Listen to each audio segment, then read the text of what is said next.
Hi, Misha here, and most everyone is familiar with the Yugoslavian Zastava M59 SKS series, but thought we would talk about the two major variants. The original M59 and of course the later M59-66, but I really did want to focus on the M59 because this is a far less common flavor in the USA today, and far fewer were built. That said, of course, the 59-66 is a bit more unique, and how Yugoslavia ended up producing the SKS is a bit unique. Really, at a time when few other nations were interested in doing so, well, Tito's government went full steam ahead, producing over 250,000 over almost 3 decades. So with that, yeah, we will talk about the original, compare it with a late production Russian, and then talk about the later 59-66 and 59-66 A1. And along the way, we will dispel a few myths and misconceptions, such as about the chrome lime bore and the teakwood buttstock. With that, let's get into it. So here is my late Russian production, so-called letter code or letter series SKS. In Russia, the Izhevsk arsenal would only produce the SKS for a couple of years. Main production was at Tula from 1949 until, well, we're not 100% sure. Sometime between 1956 and 1958, Russia ended SKS production. It was kind of superfluous because of the AK and other more modern guns. After all, the SKS itself dates back to 1945 and the end of World War II. And that was kind of the problem. Very few nations were interested in the SKS by the late 50s. You had Romania and China that put it into production as the M56 and Type 56 respectively. But you had other nations like Poland, who was gearing up to build the SKS as the KSS, but before that could happen, they quickly determined it just wasn't needed, and Russia did not like this. They definitely made money, they definitely profited when other satellite nations produced their guns. But even they, by 1958, realized that the SKS was just no longer a viable commodity. And in an attempt to strengthen relations with Tito's communist government in Yugoslavia, they basically just gave away the production line and production rights to the SKS to Yugoslavia.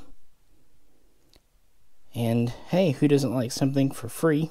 And Yugoslavian small arms were always very interesting. We've looked at their submachine guns, their Mauser rifles. They were not firmly under the thumb of the communist bloc because Yugoslavia had its own revolution during World War II. And I would say there was a great deal of respect, also some animosity, but also respect between Stalin and Tito. And when Stalin was gone, that continued under Khrushchev. So with that, they began looking at and evaluating the SKS, officially adopting it in 1959 as the, not surprisingly named, M59, which is what we have right here. Known as the Polatomatska Puska, or just PAP for semi-automatic rifle or self-loading rifle, also sometimes known as the Paplovka. This quickly entered into the nomenclature and the military in Yugoslavia. Now, they were tooling up at what we know today as Zastava, although back then it was known as Parentheses 44, amongst other names. It's the same factory that's been around since the 1850s.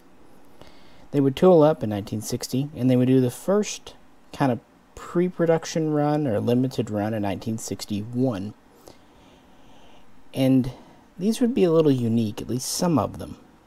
Your typical Russian SKS has a 20.5-inch barrel. Well, the 1961 guns, again at least some of them, had 22-inch barrels, hence why they're often referred to as M59 long barrels. Same as this, just a little bit longer barrel. But they would only make a few hundred of these, maybe as little as 250 even. And then interestingly, in 1962 and 63, they would do other things. But they would finally return to the production line in 1964, and then they would begin building the PAP M59 en masse. And production of this model would last through 1966 and perhaps into 1967. So only a few years, but they built between 50 and 60,000. And the ones you'll find will either be with a B or C serial prefix, and like this one here, C is more common. And they are very close to the Russian late style, including the trigger guard, lightning cut bolt carrier, the kind of blocky style gas block. And by this point, all M59s will have a standard 20.5-inch barrel. Similar front sight base there. One minor difference I note is in the bayonet mounting. The Russian has a lightning cut of sorts here, and the Yugo does not. But otherwise, yeah, very similar guns. Both have the same style of rear sight with the lightning cut underneath. Although the one on the Yugo is, if I can get it here, larger. Bigger cutout there versus our Russian.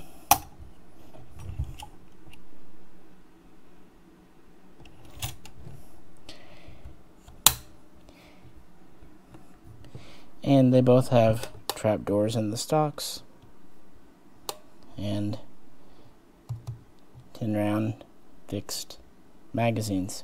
Both have a blued finish, a bolt carrier left in the white. It is worth pointing out that the serial system is different. For example, the Russian has the number on top of the carrier, and the Yugo does not. Instead, it's on the side of the carrier. And one interesting thing about the bayonets, the Russian here has kind of a nice shiny plating to it, and the Yugo is a pretty dull metal. And that kind of brings us to one difference that you can expect. The Russian has a chrome-lined bore. Now, the first year or two of SKS production in Russia did not have chrome-lined bores. But by 1951, they had introduced it. So by the time of late production, it was a staple. And the Yugoslavian does not. The M59 does not. And to this day, no one really knows why. One thing that is a myth, it has been said in the past that Yugoslavia did not have access to chromium deposits. This is not true. At least, well, Kosovo and Macedonia have chromium. and they could have also easily obtained it from allies. So that doesn't seem to be the case. Was it a cost-cutting measure? Or was it an accuracy measure? One thing to point out, Yugoslavia liked to use brass-cased ammo versus steel. The truth is, we don't know. And of course, this carries on to their M70 AKs and some other firearms too. But by the time they got into 223 AKs, they started chroming the bore. So obviously they could and did do it. But yeah, looking at these, the Russian and M59 are very, very similar, with just a few markings differences. The chrome versus non-chrome bore, and the non-plated versus plated bayonet. And a few things, like I said, the lightning cuts. And I'm only comparing the examples I have here as well, so there could be other models. So yeah, SKS production was already over in Russia by the time it began in Yugoslavia. But after producing some to original specs, then they would start to diversify. And of course, I mean the 5966, which was of course a grenade launching variant. The Yugoslavian People's Army really liked rifle grenades, anti-tank grenades for their soldiers. So they reworked the M59 to fire one. Being the standard 22mm, we have a spigot on the end, and we have a rubber butt pad on the other end. Quite interestingly, it still has a hole for the cleaning kit, whereas on their M70 AKs, they would just go to a solid body. These changes add weight and add about 4 inches of length. The standard M59 is right around 40 inches. Well, the 5966 is 44 inches. Again, we have our grenade launcher. And of course, as you know, we have our gas cutoff here. Manual, and then we can lift up our sights. So lifting the sights does not cut the gas off. We have to do it manually. And of course, this requires a different block. And interestingly, the front sight is relocated further back versus the M59 here. It's actually moved back to be pretty well up against the bayonet mount. Still has a blued finish.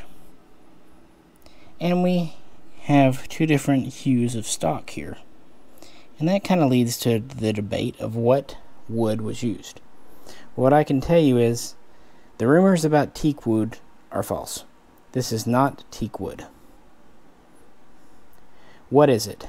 Well, most believe the lighter stuff is elm.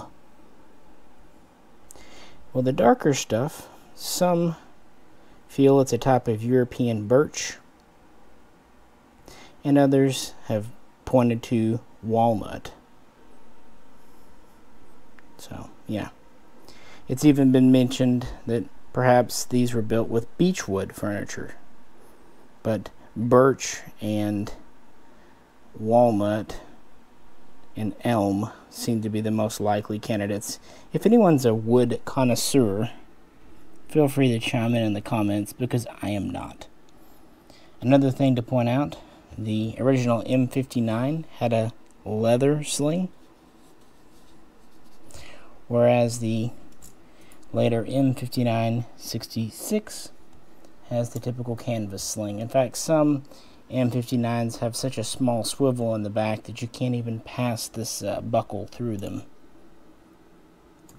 And other ones have a large enough one. It just depends probably when it was made or when it was reworked. Otherwise, they're very much similar on the serial placements, the type of magazine.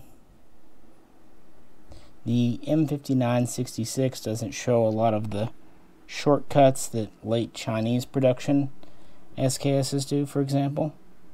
And of course, there was one more variant, the M5966A1, which has night sights. Another thing the Yugoslavian army seemed to really enjoy, much as they did on their AK. We have folding night sights here.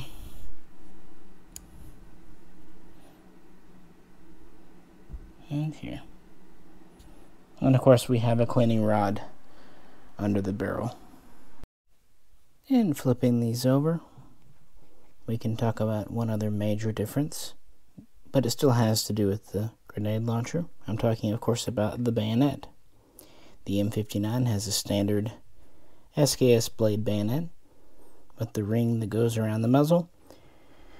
Well, obviously, this would not work so well with the grenade launcher, so it actually mounts using a small lip here. And in addition to that, it has a slightly longer blade. Here's the M59. You can see where the groove begins. And if you look at the 66, the groove begins much further forward with this kind of an extended thing. And it even, of course, resembles in the stock here. If you'd like to tell a original M59, the cutout is more shallow than in a M59 66, where it goes further back and much closer to the magazine housing. Again, very obvious things. And here we are folding the M59 back in. Again, notice the gap between the magazine and there. And here is the 66 bayonet. You can notice how that is much closer to the magazine. Sorry about that. Sling in the way. And again, here is that little lip catch that he uses to lock on to the bottom of the grenade launcher. And again, there are a couple of different sizes. A rear sling swivel for back here, just kind of depending on when and where. So yeah, quite a few little differences that make these pretty distinctive variants or flavors. And Yugoslavia, much like China, would continue building the SKS long after everyone else had not only given up building it, but even fielding it. Well, 5966 production was at full steam ahead through 1970 into 1971. My example here, going by what people claim, it's an F prefix serial, meaning 1969, or so it's said, and that seems about right. It's a very common year. And that would make sense because they still had not fully adopted their variant of the Kalashnikov yet. But of course in the early 70s they did not need these as much, so they switched production capacity over to that, BAK, which they needed more of. It's worth pointing out that their AK production was not licensed by the Soviet Union. It was a reverse engineered job.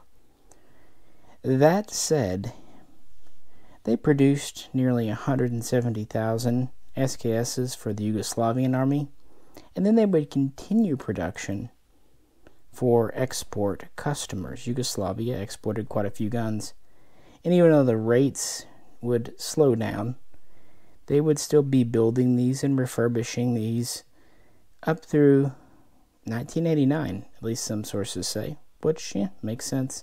Although I have to wonder if the examples from that late were truly all new production, or maybe refurbished, or using existing remaining parts. We don't really know how many were built. Like I said, it was between 50 and 60,000 for the 59. Well, moving up to the 5966, estimates range between 200,000 and 260,000. What makes it hard is if they're counting the 5966 or not, And it doesn't help that some original 59s were rebarreled and turned into 5966s, just as some 5966s were given night sights and became A1 models. So, a little bit of mystery there, but with the Civil War and everything, it's kind of understandable. And these served in second-line roles in the Yugoslavian army throughout the 70s and 80s, of course with Yugoslavian police as well.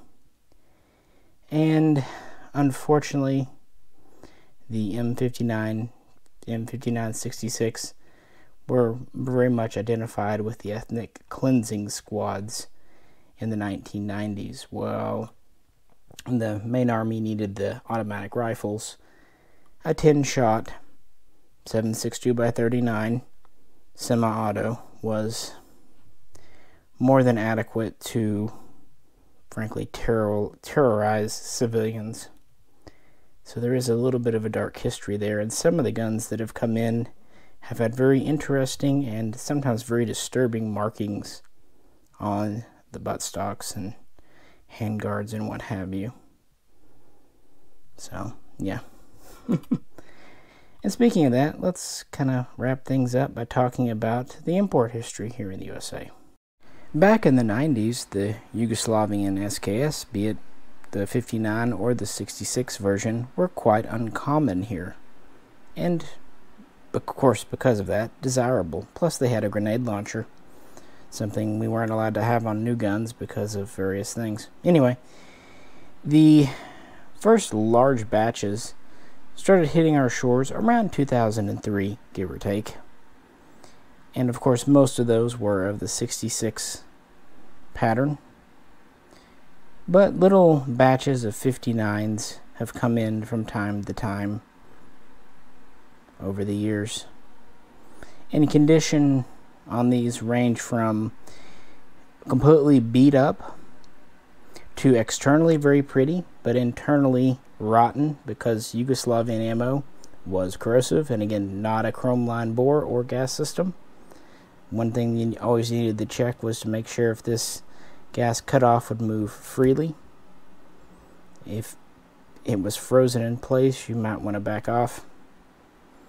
And some of them came in very attractive, either never issued or more likely they had been issued, seen service, then gone in to depot for refurbishment, repair, and then had been put up in storage and not issued since. So, yeah.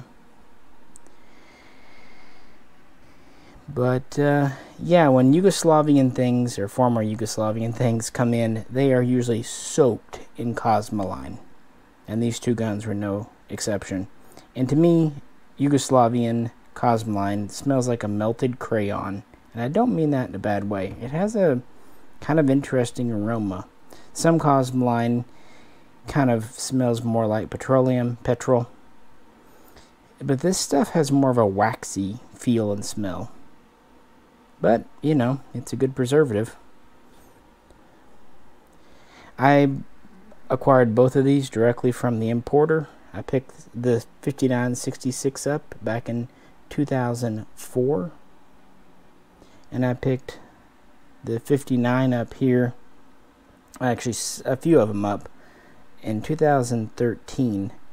And actually I never kept one for myself, but I sold two to a friend.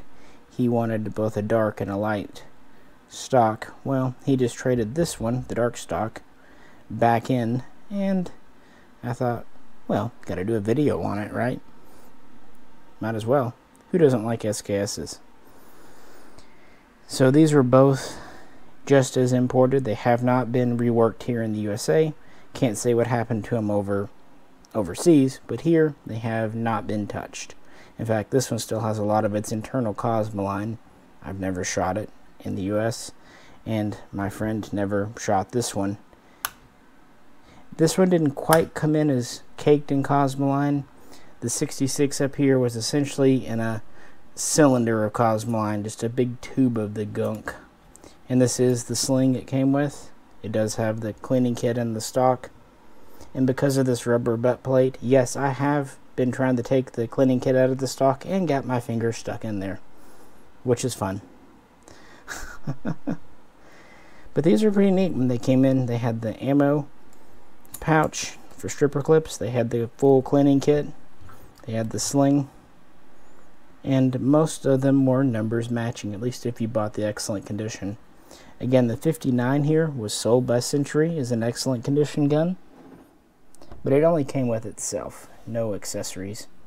But at least they did put the import mark on the barrel rather than the, there it is, receiver. So, you know, thanks for small mercies like that.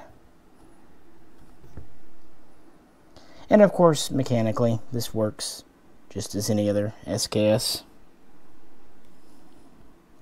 Just for shits and giggles. We have a tilting bolt. We have a short stroke gas piston system. It is fed via stripper clips. And we have a fixed 10-round magazine. Of course, it's removable if you need it for maintenance or repair. And these do not have spring-loaded firing pins, but they do have an out-of-battery safety. So, there's that. Of course, our standard manual safety here. And adjustable sights. Pretty sure you all know how SKSs are, but I thought I just probably should mention it in passing. Why not? And this is certainly one of the less common SKS variants. Perhaps the Albanian and of course the East German and North Korean are more rare, but as far as ones that have actually been imported here in numbers, yeah, it's kind of up there with the Albanian. And of course the 5966 is common, but still quite cool. And we've had refurbished ones. We've even had some that were kind of sporterized in former Yugoslavia for being sent over here, and they're essentially new guns with brand new barrels. In fact, some of the new assembled ones are said to have chrome lined barrels, but again, these aren't military, they're civilian variants. But you can check out other videos on those. I'm sure Forgotten Weapons has done one, and of course Military Arms Channel did one on those a few years back. But me, I'm in it for the military guns. And these are the two major variants. So, what do you think? Anyone has any suggestions on the wood type, please let me know. And let me know which wood style do you like more, the kind of light elm here, or the dark birch or walnut. And again, these will have blued finishes on the metal with the bolts in the white, or at least kind of a dull pewter gray, says the blind guy. I appreciate you tuning in. If you could, please like, share, and subscribe. And if you'd like to help support the channel, please check out the link to the Patreon page. This is Misha, and I'll catch you very soon next time.